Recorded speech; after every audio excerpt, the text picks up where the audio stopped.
What item was that? I think it's just the consent agenda. Or it'd be out of state trap. Clerk will call the roll. Glenn Whitley, County Judge. Here. Roy Charles Brooks, Commissioner, Precinct 1. Present. Andy H. Wynn, Commissioner, Precinct 2. Here. Gary Fickus, Commissioner, Precinct 3. Here. J.D. Johnson, Commissioner, Precinct 4. Here. Constitutes a quorum. Thank you. Our invocation today will be delivered by Pastor Tim Woody from the City Life Church in Fort Worth. After the invocation, please remain standing for our pledges. Thank you for coming out today. Yes, sir. Well, Sovereign God, we come to you today to pray blessing over this Tarrant County Commissioners Court. And I thank you, God, for their diligent work, for the way they strive to govern my great county. God, as they make decisions today regarding infrastructure and transportation and expenditures, the needs of the people of my county, I humbly request the wisdom of God to be present in this room. I pray specifically over County Judge Glenn Whitley as he presides over today's proceedings, and I also pray blessing of God over these wonderful commissioners. God, bless their work, but also bless their families and bless their homes. And may our Tarrant County leadership continue to be marked by strong ethics, compassion, creativity, and wisdom. Now may the Spirit of the Lord rest upon Judge Whitley and these commissioners, the spirit of understanding and wisdom, the spirit of counsel and might, and the spirit of knowledge and the fear of the Lord. I pray this in Jesus' name. Amen. Amen. I pledge allegiance to the flag of the United States of America and to the republic for which it stands, one nation under God, indivisible, with liberty and justice for all. Honor the Texas flag. I pledge allegiance to thee, Texas, one state under God, one and indivisible. Thank you, Pastor.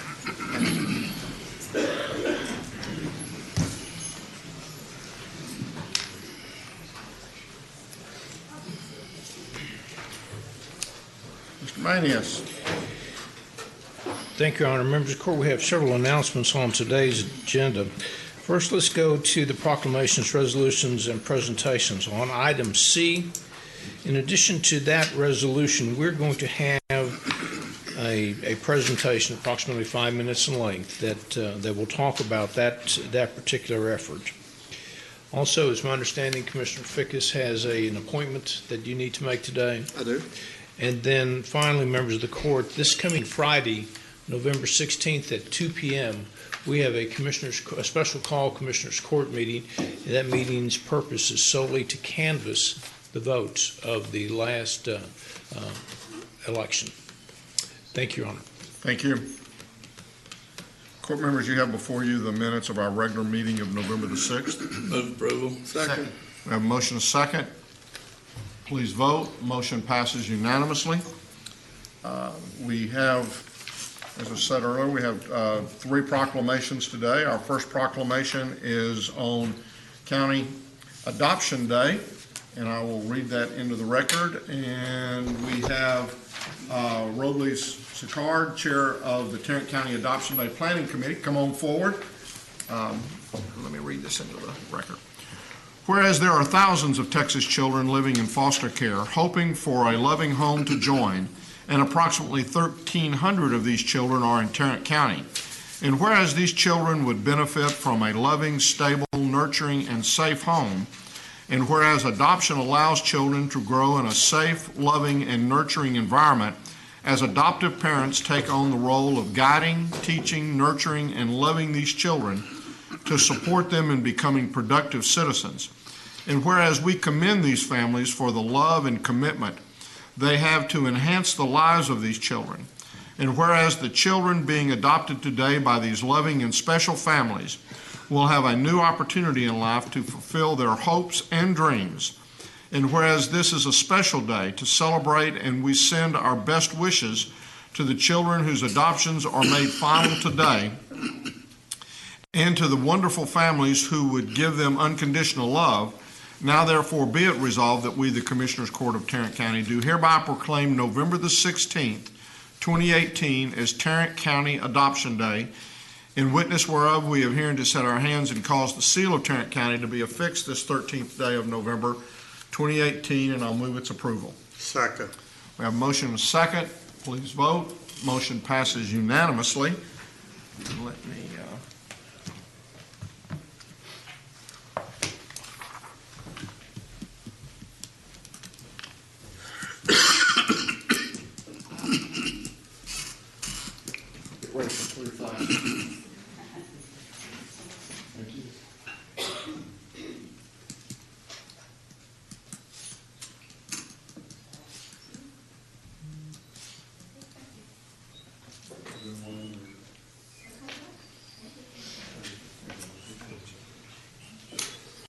Thank you, Your Honor. Thank you, Commissioners.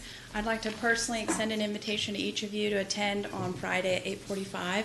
You can see the festivities. We have 57 adoptions planned for Friday of children out of foster care to 40 forever homes. This includes one family that is adopting a sibling group of 4 children. National Adoption Day is a very special and meaningful day, very much a bright spot at the Family Law Courthouse, and we very much appreciate having your support over the years. Thank you. thank you.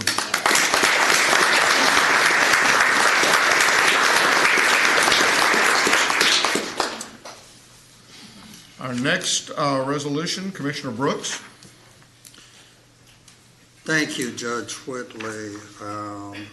The next 2 proclamations are consistent with the theme of addressing the needs of our children and families this morning. You started with Adoption Day.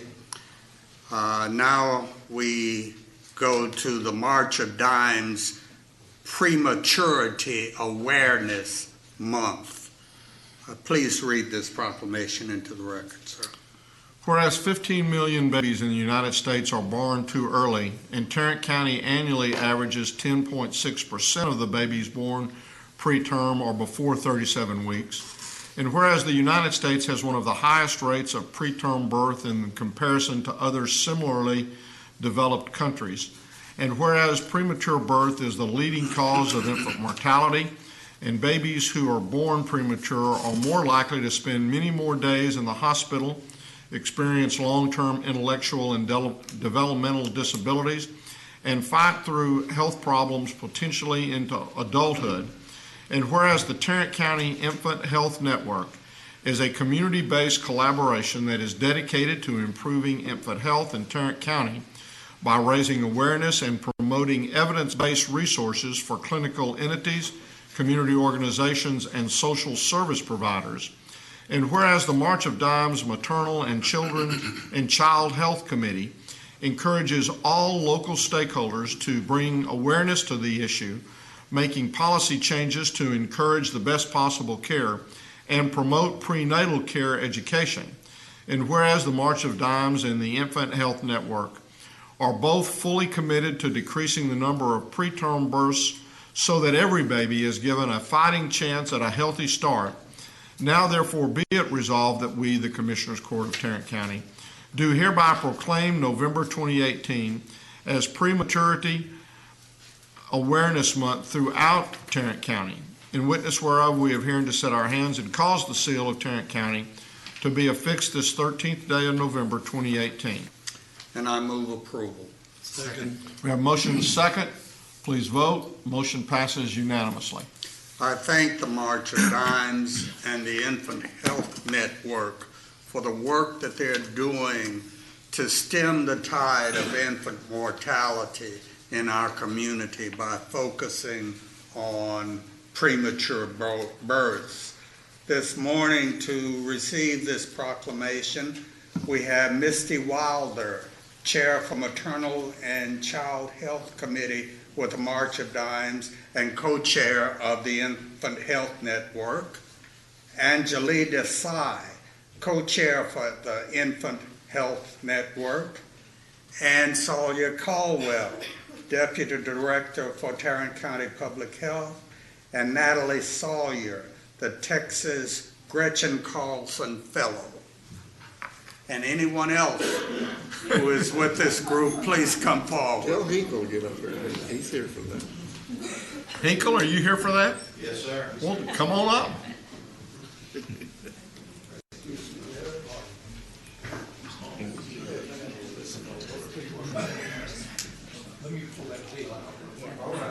And he gets kind of testy if you mess with his podium.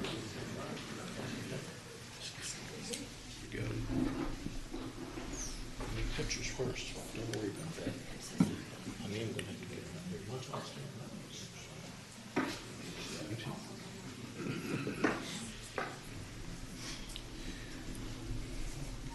I think y'all can get in there for a picture now. He drives that pretty good. He does.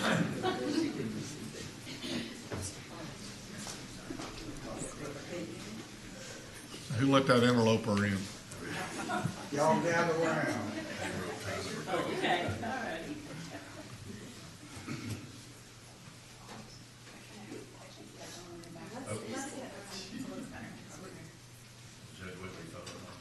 No, I'm not. I'm trying to stay. I was all right until you moved over your left a little bit.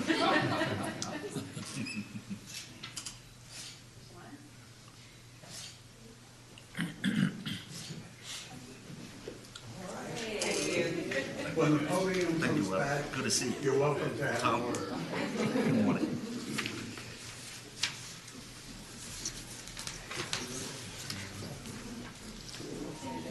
You bet. You're welcome. You're done.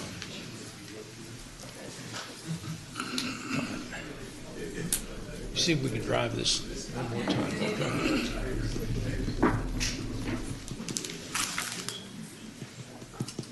Good morning, Good morning. Good morning, and Ms. thank you for this wonderful proclamation. We are excited. On behalf of the March of Dimes and the Infant Health Network, one thing I know for sure is that we will continue to fight for our families and their babies and their families, that they will move from thriving to surviving in our communities. We know that too many babies are born way too soon, and we are committed, the March of Dimes and the Infant Health Network, to continue a collaborative effort to work for our families so they will not have to experience a premature birth. And we have Miss Natalie, and she was going to come and tell her story. Welcome. Hi there. I'm going Hi, to try to Natalie. keep this very brief. In April of 2013, we were unexpectedly not diagnosed. We found out unexpectedly we were going to have twins. The due date was going to be November 17th. And at the time, the only thing November 17th meant to me was that my 18-month-old would have barely turned 2, and we would have 4 children under the age of 4, which seemed like insanity. So we moved back to Texas from Arkansas to be closer to family in August. It was 24 weeks. My husband went to go pick up our boys from my in-laws on August 9th, and I Googled level 4 NICUs and drove myself to University Hospital in San Antonio. 2 weeks later, I had baby boys born at 27 weeks, and so began our 100-day NICU journey, with half of my heart in New Braunfels, Texas, and half of my heart in the hospital. Prematurity is not discriminating. It's like cancer or any other phone call you get from your doctor unexpectedly. You could do everything right, or you could have made a few mistakes along the way, and you could wind up with babies born too soon. And so that is why I care specifically about the month of November, and now I know November 17th, even more specifically, is World Prematurity Day, which takes on new meaning when the boy should have come. So why should you guys gathered here today care? Because you believe and contribute to the strength of Tarrant County. 2 of the most descriptive indicators for health of a county are premature birth and the infant mortality rate. And in our county, about 10.6% of babies are born too soon. And our infant mortality rate is 6.2 per 1,000 live births. So for those of you who like grades, that is a D. Clearly, there's room for improvement. It's a worsening trend in the state of Texas and at Tarrant County.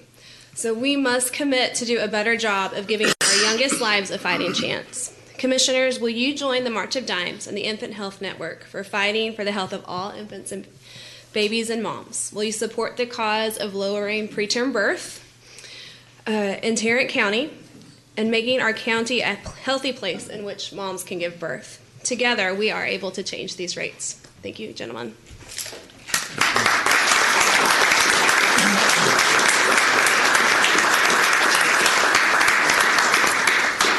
I thank the March of Dimes and the Infant Health Network for their consistency over many years in trying to address the infant mortality problem in Tarrant County. And we are making progress. That 6.2% number that they mentioned is down from 7.1. So the trend is in the right direction. And with collaboration such as these, if we continue to work, we will get to the place as a county where we ensure successful birth outcomes for all of our children. You know, Commissioner, my daughter was born 92 days early. She weighed only 1 pound, 14 ounces. My goodness. So now she is a junior at UNT. Yes.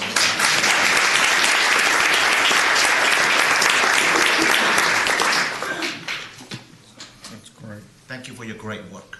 Thank you. The second proclamation I have this morning is for the National Collaboration for Infants and Toddlers to promote investments in young children and families from prenatal to 3 years old. Would you read that one into the record, please, Your Honor? Whereas counties routinely provide an array of programs and services to an estimated 16 million children ages 0 to 3 in the United States, and in 2016, about 35% of the counties had more than a quarter of all children living in poverty. And whereas the most rapid period of brain development occurs within the first years of life, with the brain developing faster from birth to age 3 than any later period in life, building the foundation for all future learning, behavior, and health.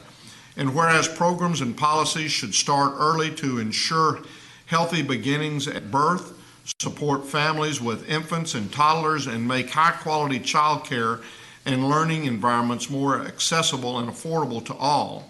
And whereas high-quality child care is often unavailable or unaffordable for parents who need it, and many families are not connected to networks or early childhood support that can offer guidance and confidence to navigate the earliest months of years of their children's lives. And whereas Tarrant County and all counties take pride in our responsibility to protect and enhance the health, welfare, and safety of residents in cost-effective ways. And whereas research shows that when we invest in the first 3 years of a child's life, the returns for the community are the highest, and we can reduce the need for more expensive interventions later. And whereas the National Associations of Counties and other national organizations joined the National Collaboration for Infants and Toddlers, a project of the Pritzker Children's Initiative, and a groundbreaking partnership to work with communities and states across the country to focus on early childhood development for young children from 0 to 3. Now, therefore, be it resolved that we, the Commissioners Court of Tarrant County, do hereby sign on to the call to action to prioritize and invest in prenatal to 3 efforts that promote a healthy start at birth, support for families with infants and toddlers, and high-quality care and learning environments, and utilize the resources available through NACO. In witness whereof, we have herein to set our hands and cause the seal of Tarrant County to be affixed this 13th day of November 2018. And I move approval. Second. Please vote. Motion passes unanimously. Your Honor, you will recall that this is an initiative that grew out of my presidential initiative as president of NACO. We focused on ways in which counties could help eliminate poverty in America, and we drilled down to education being the key, and that 0 to 3-year-old space being critical in terms of the learning of our children. The Pritzker initiative is one that grew out of our efforts at NACO, and I'm proud that we have a Pritzker Child Impact Network initiative here in Tarrant County. Here to receive the proclamation this morning are members of that collaboration. Again, Ann Sawyer Caldwell from Public Health, Todd Landry, Dr. Todd Landry from the Lena Pope Home, he's CEO over there, and Laura Kinder, Early Childhood Services Director, MHMR of Tarrant County, and several others.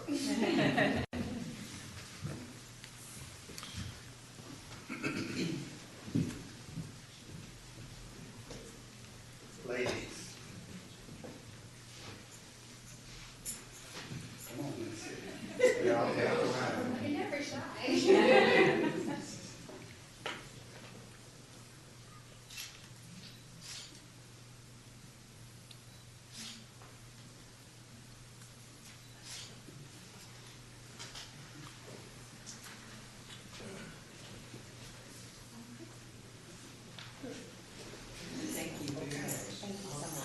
Podium is yours. Thank you. Good morning. Good morning. Good morning.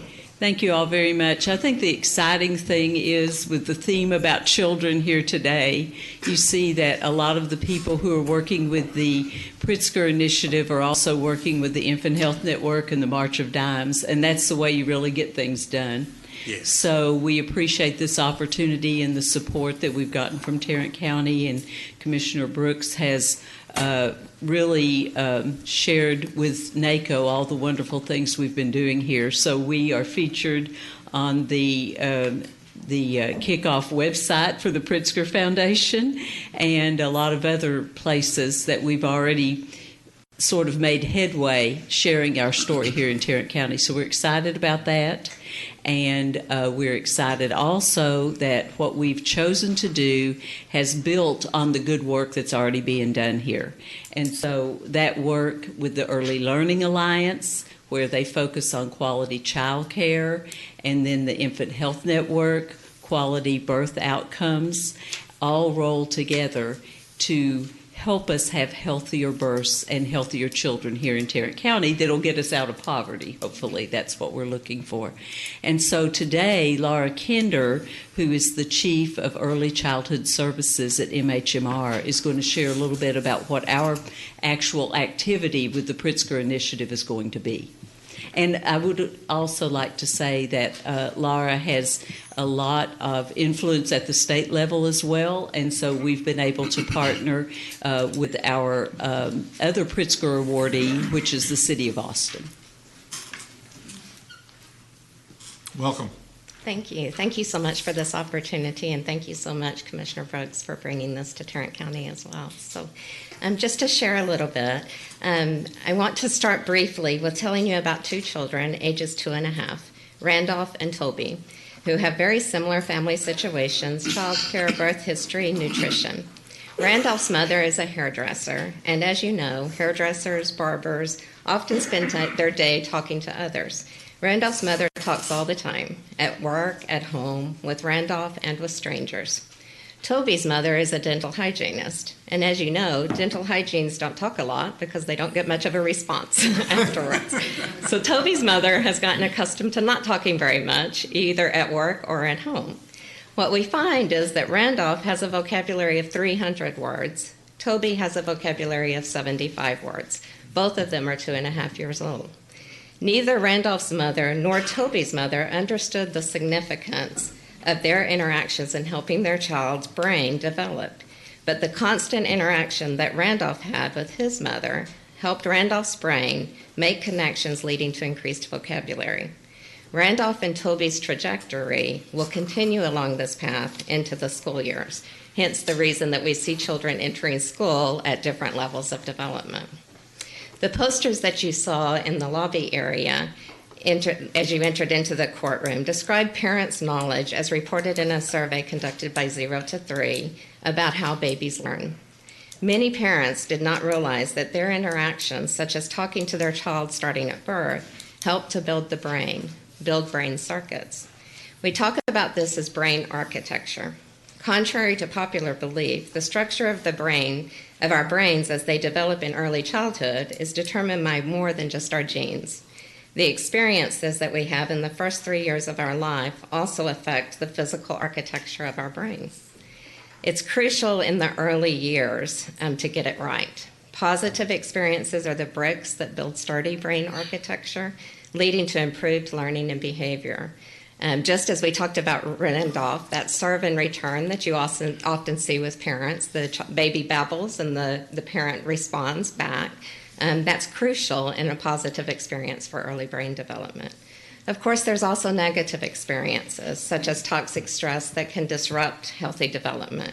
But we do know that the best mechanism for buffering the brain's response is to have a supportive caregiver that understands the need to protect their baby's brain. Resiliency is developed through strong, positive supports.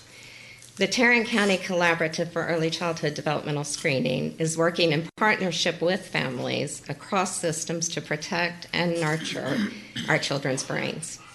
Through the engagement of our parents with our healthcare systems, our child care systems, and home-based, faith-based systems, in the implementation of a developmental screening for all children, children who may need intervention in order to alter their trajectory are more quickly identified, and parents become more knowledgeable of child development and the importance of their positive interactions. All screenings will be captured in a county-wide database, which will monitor appropriate referrals and delivery of services. Through this effort, our collaborative will be able to have firm data to assist with building the capacity of programs that assist parents of young children with building their brain with knowledge and supports that lead to positive enriching interactions. There are 83,134 children under the age of 3 in Tarrant County. In order to address screening in a universal access approach, meaning that we screen all children, we don't wait until we see concerns, we must work through all systems that touch our young children, prenatally to 3. As a collaborative, we recognize and understand brain science. Just as a house needs a sturdy foundation to support the walls and the roof, a brain needs a good base to support all future development. We intend to support our families in building their strong foundations for their children in the earliest years. And I have provided each of you with a folder, and in that folder there is information about the screening initiative as well as some activities that we currently have going on. I'll draw your attention very quickly to just the vision model, which does talk about the universal access to screening at the top, that we will be approaching screening in child care centers, healthcare centers, and home-based systems. And then through that, it'll funnel through one database system so that we can monitor how our children are doing and assure that they get referred appropriately. I've also provided you on the other side very quickly a website where currently we're already doing some of these activities. And as you see in the bottom window of this page, there is a link where a parent sitting at home right now can actually link into that screening, complete a screening on their child. The screening goes into a child development specialist who contacts the family by phone to review the results of their screening. So we already have some initiatives started, and we have plenty more planned for the future. So thank you again for this opportunity and for this recognition. I'm assuming that you're working with Karen Waddell of Yes, we Child are. Care Associates, because one of the things that we've been talking with her about also is we've been putting her together with the 60 or Better group to see about getting volunteers to come into some of the quality child cares and have job description. And one of the first job descriptions that Kara came up with was a hugger. Oh, I love that. And basically to do nothing but rock and hug and read and talk. And so those are some of the things I know that she's working with. And it just, this is a way we feel like maybe we can get volunteers to come through. And we've got a couple of senior centers that are beginning to look at child care facilities that they can volunteer in and can help with that hugging and reading and doing those kind of things. But this is extremely interesting and very exciting. And I think you're dead on.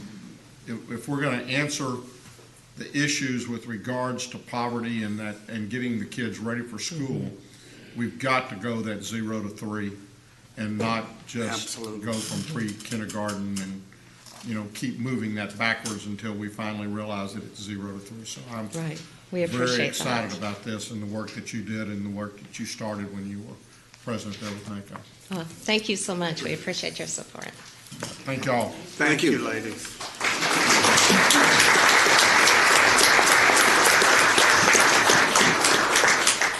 Members of the court, when in several weeks, we're going to bring this particular initiative back to you and have some further discussions as it relates to their efforts. Good. And the more we can get out that website and the fact that, that ought to be something that we get to the child care facilities and hopefully maybe they could help, or maybe that's one of the volunteers could help with helping do that. There is a need for further outreach.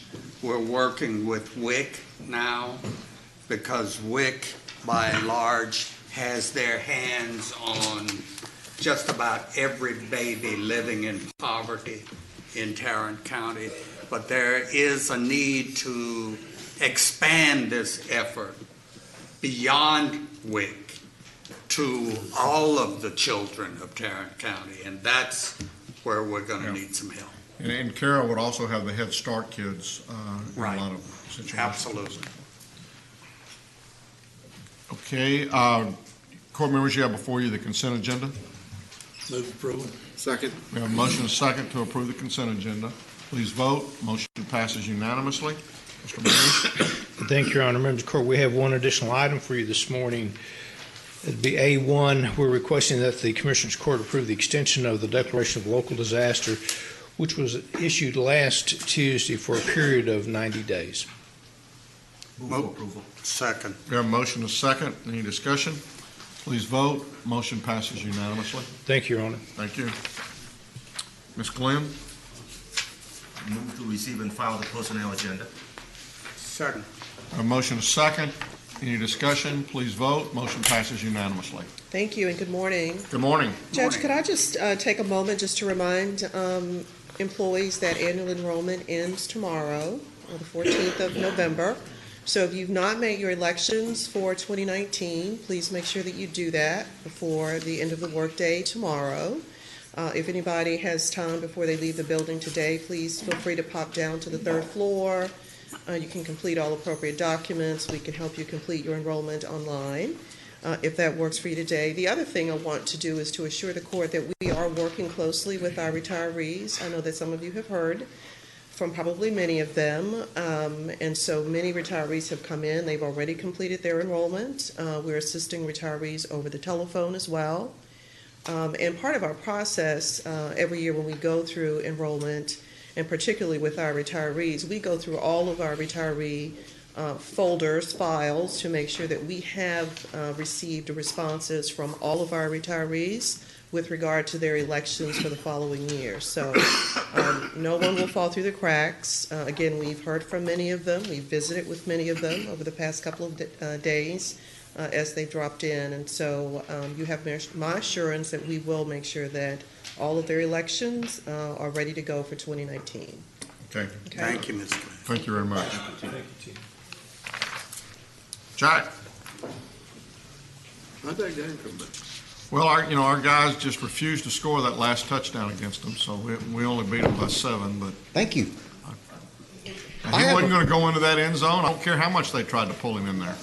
I have a piece of tidbit of information to share with the court. I can hardly wait. Mr. Early, 2 weeks, most people in Arkansas have multiple cousins. So do I. 2 weeks ago Sunday, in Fort Worth, my 76-year-old second cousin, one of them, Donnelly Axum, passed away. Not only was she the 1964 Miss Arkansas, she was 1964 Miss America. Robert, if you Google her, you'll see the resemblance. Between you and her? Or not.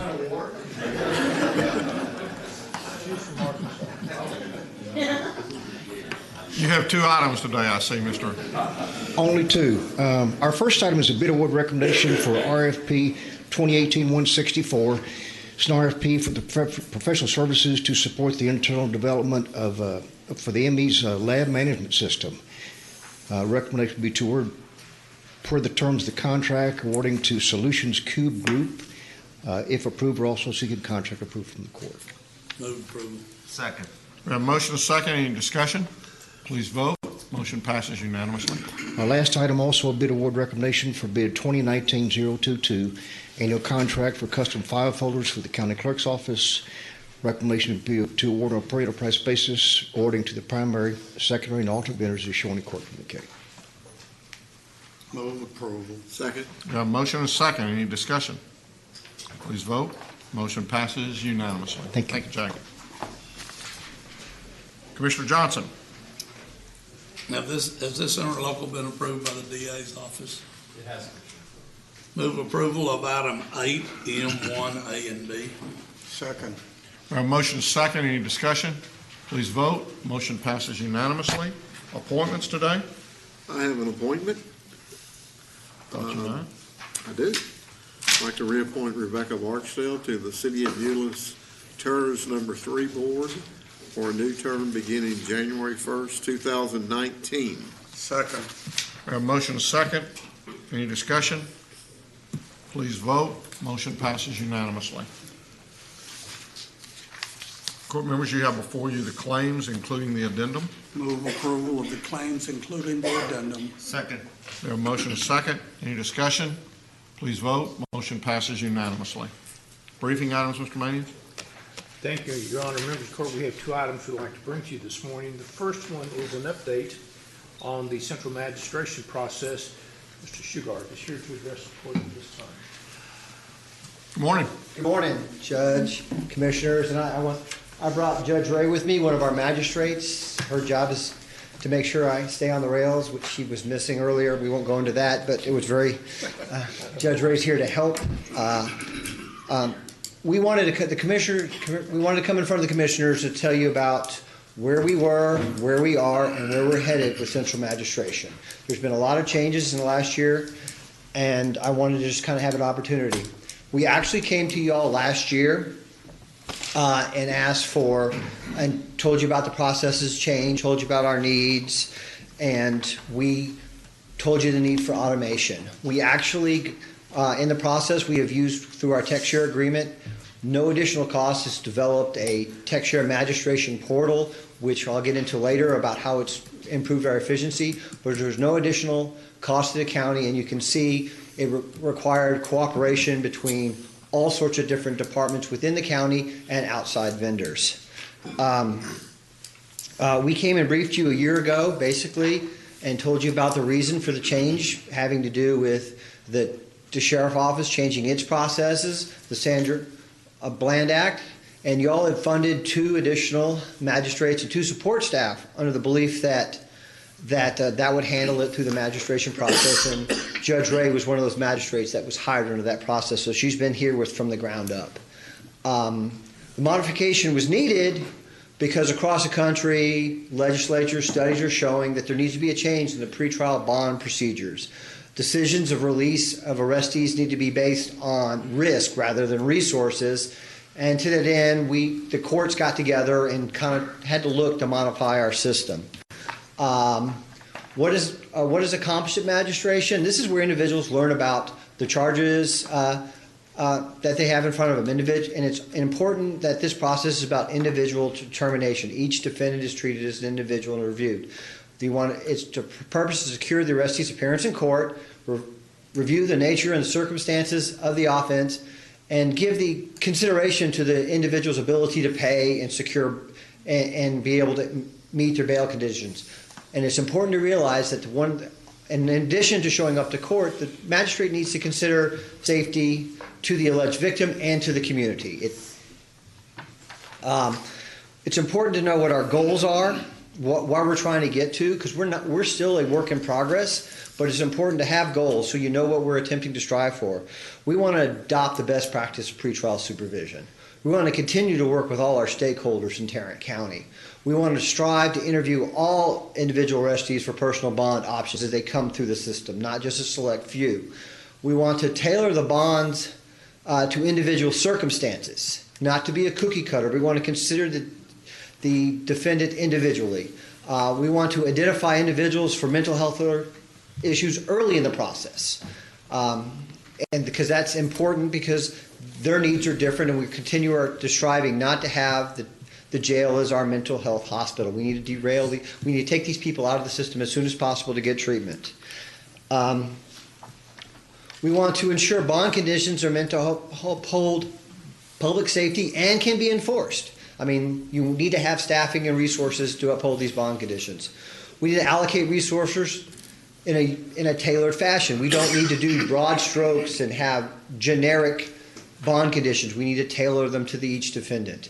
We need to strive to have low-risk, economically challenged defendants not pressured to stay in jail, plead guilty just to get out. I mean, that is an important goal we need to achieve. And at the same point in time, just because your ability to pay to get out of jail, community safety should be considered. Ultimately, we want to make sure we assume the constitutional presumption of innocence is maintained in the process. These people have only alleged been charged. So those are goals that we're striving for. How are we getting to these goals? Well, we started using the static risk assessment. You've heard it referred to as NOBLE, but it's a Washington State risk assessment that we use that doesn't use the FTA. We have the infrastructure in place with to achieve our long-term goal to use the Arnold Foundation Public Safety Assessment. So that's part of what we were able to do in this process last year. So in January is when the Sheriff's Office started accepting people, and we went from magistrating about 10% of the people in Tarrant County charged to about 90%. We magistrate, and I already realized a typo because of when I did this, we're actually magistrating approximately 145 defendants a day during 6 magistration sessions as of last Monday. Unfortunately, this process was 100% manual because we haven't had the portal in place. I mean, the staff mastered it, but it required a significant amount of overtime because of the process to take place. We visited other counties. We realized we were overwhelmed, and again, we were blessed with 3 additional staff that you approved in May. But because of all that, bond decisions are now made by individual review and individual consideration by defendants. And the conditions are now being set to ensure court appearance. On August 22nd of this year, we automated the process. And this is where the tech share piece came together. And it required the partnership of the Sheriff's Office, Tarrant County IT, CSCD, Tech Share, the Noble Software Group, which is with our platform, and Criminal Courts Administration. We all got together and really worked this. And this changed our process dramatically. Data is only now put in the system once.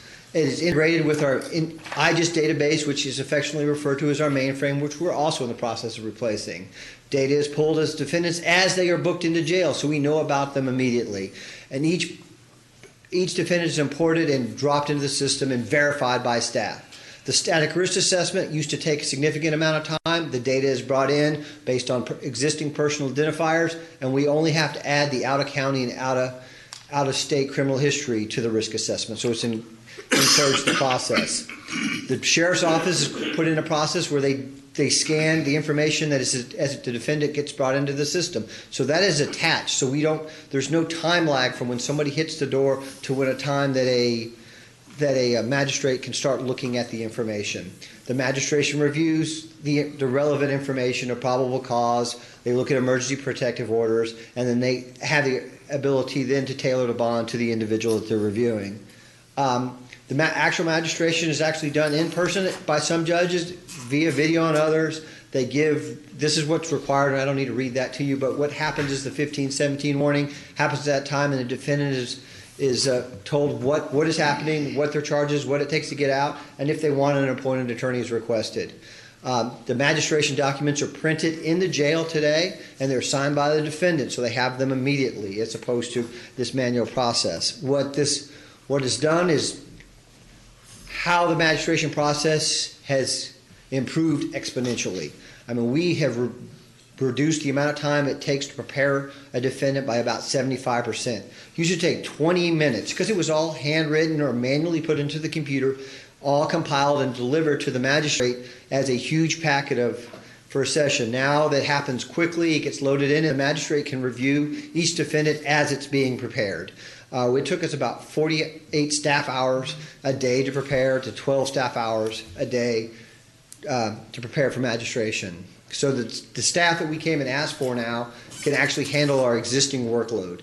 And overtime is reduced significantly. And I know I'm a big fan of graphs, but the overtime for central magistration, as you can see, ramped up and has dropped immensely in order to handle the address issues. As you can see also that we've run, as of last Monday, 24,826 risk assessments. So that's the amount of people that actually have had their bond reviewed based on their community risk. Where we're headed is we're going to enhance use of personal bonds when appropriate. We are going to strive to do full financial and individual screening prior to all defendants. We're going to expand our hours from 5:30 a.m.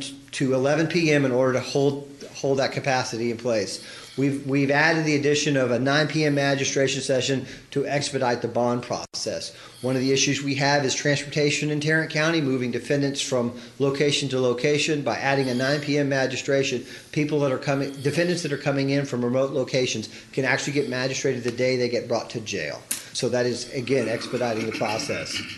We are in the process. A bid should be coming out for a defendant notification system where we can text, email defendants about their court dates in court, because that's part of the communication process.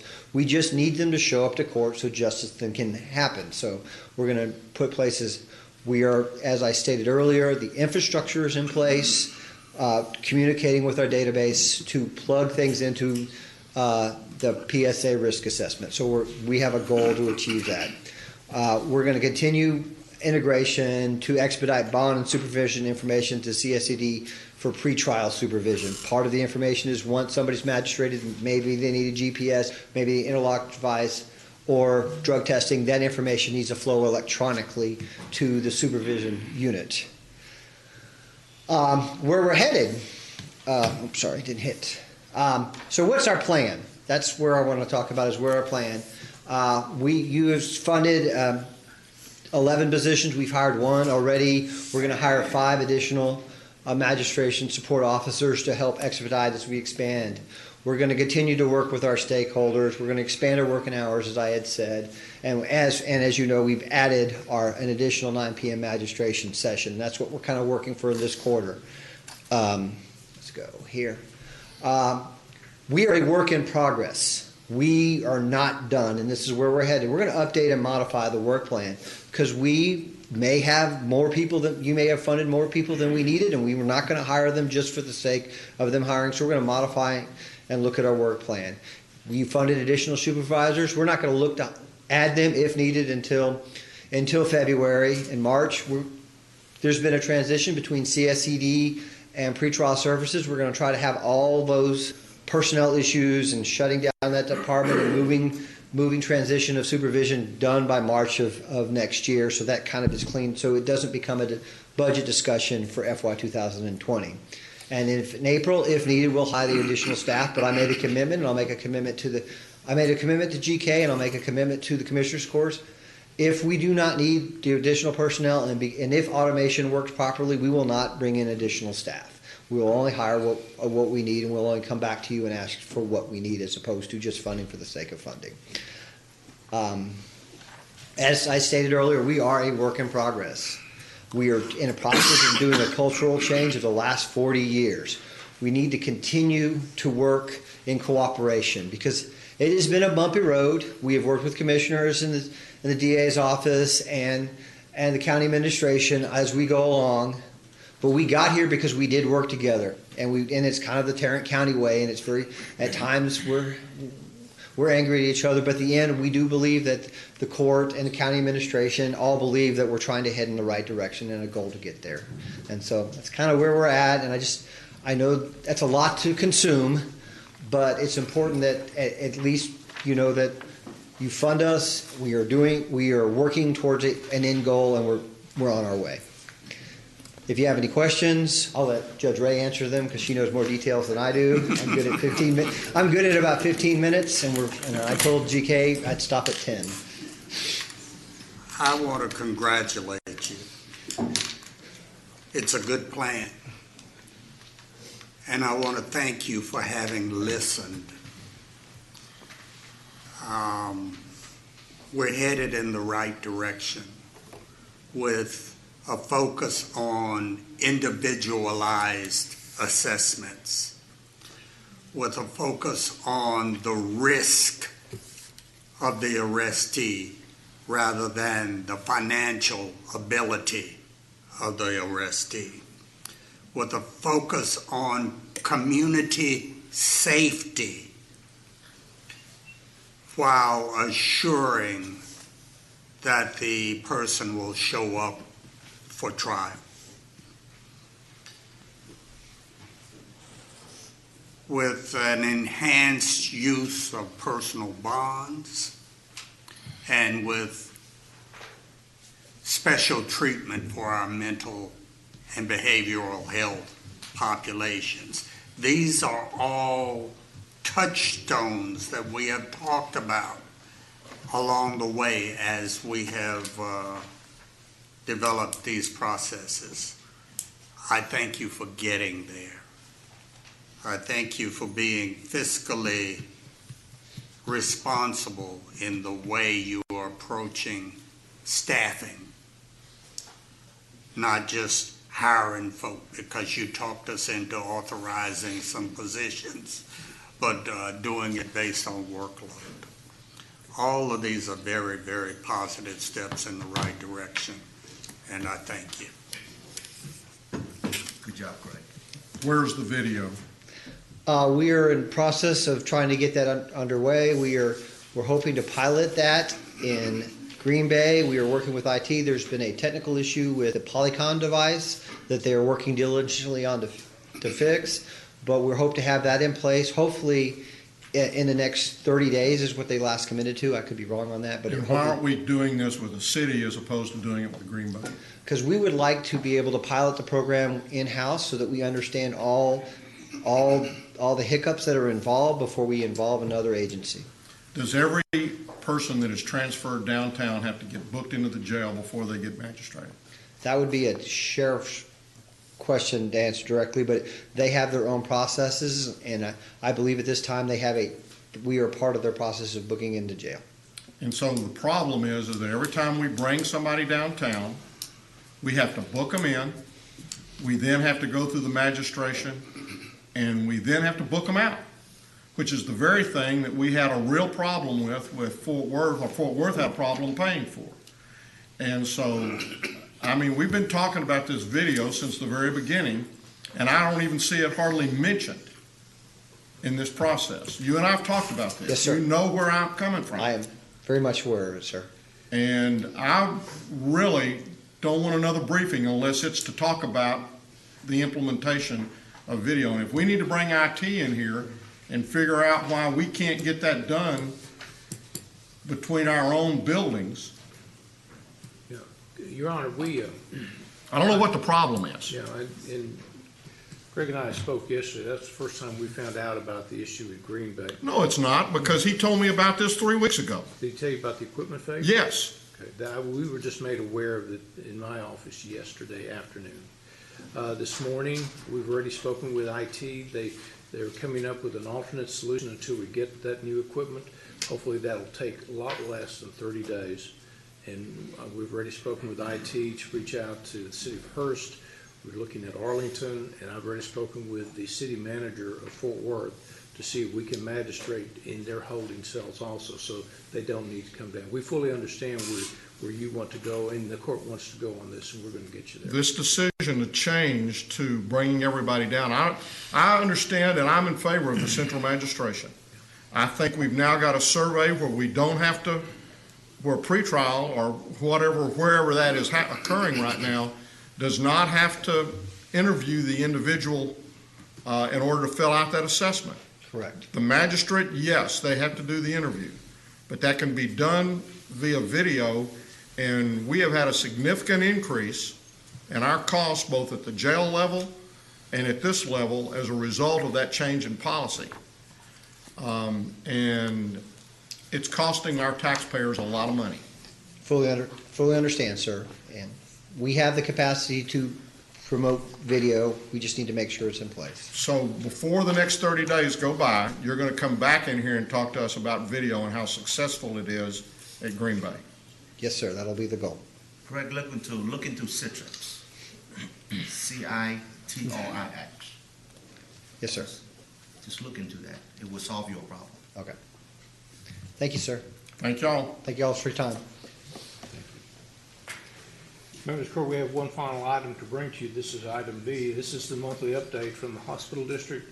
Mr. Early is here to address the court at this time. And before Mr. Early decides to make his comments, I want everybody to understand that his better half, Literally? This weekend won the dressage freestyle event in Lexington. This was national. Yes, sir. And you could have, it was a beautiful demonstration. We got to watch it. I wish we'd have watched it live, but we found it eventually. And then they did an interview with her, with Tricia, afterwards. And you could literally see the interviewer kind of drop her jaw when Tricia said, well, I didn't start riding until I was 40, and I've only had this horse for a year. And every time she'd ask a question, she would just be blown away by the answer that Tricia would give her. Did a fantastic job. I know you're proud of her. He was the driver to get the horse out there and his wife out there. And he was the walking person in the 20-degree weather. He's the grunt. He was the stable boy. Yeah. I was. And I thought he did an excellent job at that. I did. I mean, I thought he just really, exceeded all expectations. I did. As did your wife in her performance. I cleaned those stalls, I think, better than anybody at the entire show. And We're I proud of was you. a little disappointed that they didn't provide an award for For the that. stable boy of the year. But exactly. Well, you're kind. Tricia, We're my very, wife, very is, proud of her. You still Very, have very something proud of her. stuck in your head.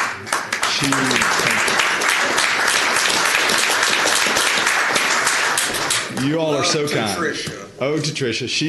She did a wonderful job and represented the state of Texas. There were 42 states competing that sent representatives to this, and she finished first. And it was just wonderful, and it was a nice place to be, and it was nice to see Texas represented there. There were a couple Texas awards, but it was really nice, and it just means I got to pick up the Clydesdale game quite a bit because boy, she's tough to beat. So that was wonderful. The other thing I wanted to do is come here today to give less of a report and more of a thanks for the 5 of you to take the political risk to put JPS up for a bond package that hasn't been there in 33 years. Took an incredible amount of political fortitude and strength on your part. And the citizens that received their care at JPS couldn't be more thankful, because nothing would have happened on that bond election unless you've looked into the future and saw what it was like. And so the JPS employees and personally myself and the board owe you all 5 a debt of gratitude. There was not one single one of you that shied away from any of those issues. You stood up boldly in your precincts.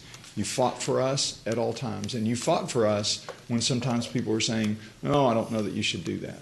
You and I and those citizens were rewarded with a very strong vote of support from this community. What impressed me the most was the amount of work that you all had to have done and where JPS has come, because those precincts with a 79 to 82% approval rating gave a message to this community that JPS is on a path that this community wants to continue to see. Now, with that comes an obligation. With that comes a real sensitivity to using those tax dollars wisely. I've mentioned before, what we want to be cautious about doing is not just building buildings, but making sure that the patient is the focus of what we do. If you just build buildings, we will go broke in an 8 to 10 year period of time. if you build buildings and you leverage those buildings and you figure out how to use that bond package to add different partnerships, and relationships, what we will be able to do, and I use the term we because it is a commissioner's court and a board of managers and an administration who will work lockstep in conjunction with each other. What we will do in the next 5 years will establish health care for a significant part of our population for the next 30 years. So we're at an integral part. I don't want to make hyperbole the statement of the day, but I think we are in a historic time period by which we can make significant changes as opposed to just building buildings. And in an effort to do that, I think we need to be methodical, we need to be pragmatic.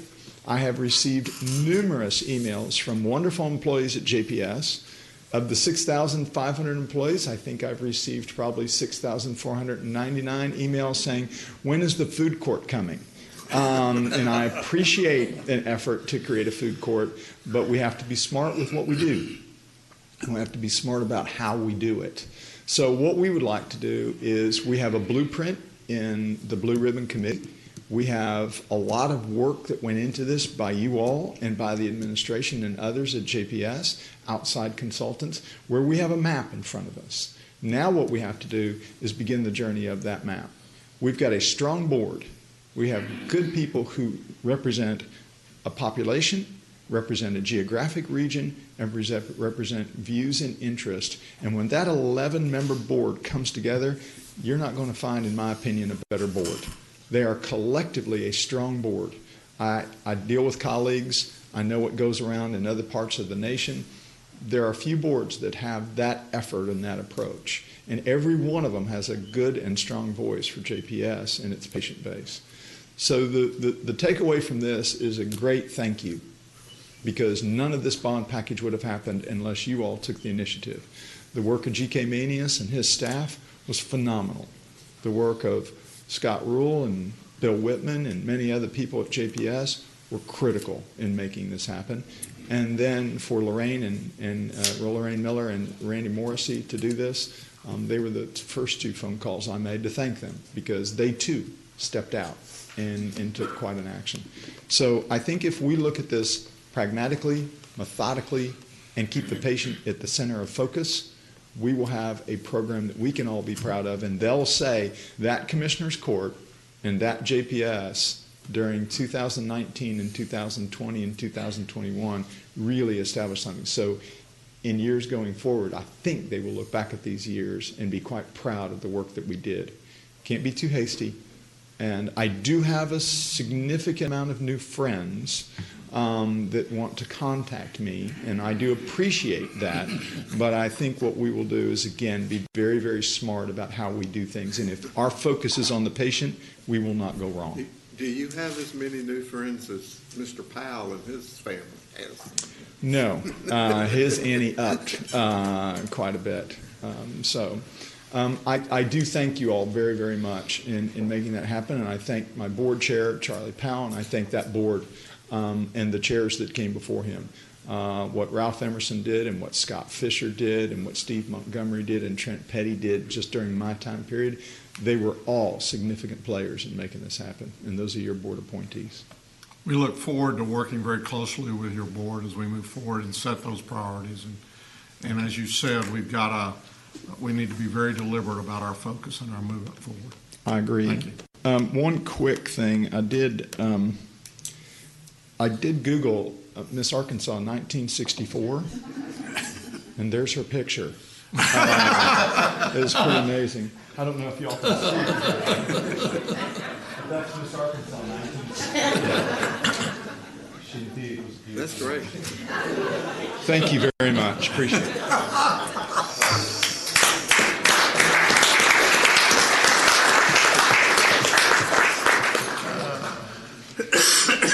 That's all we have at this time, Your Honor.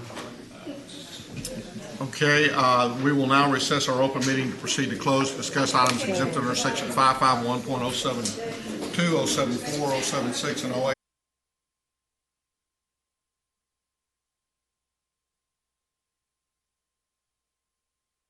Richard Pell a city council person from Dalworthington Gardens, as well as Terry Grisham, a long-time employee of Tarrant County who passed away. Thank you. We're now adjourned. How old was Terry? 63. Oh, my God. You gotta live with it.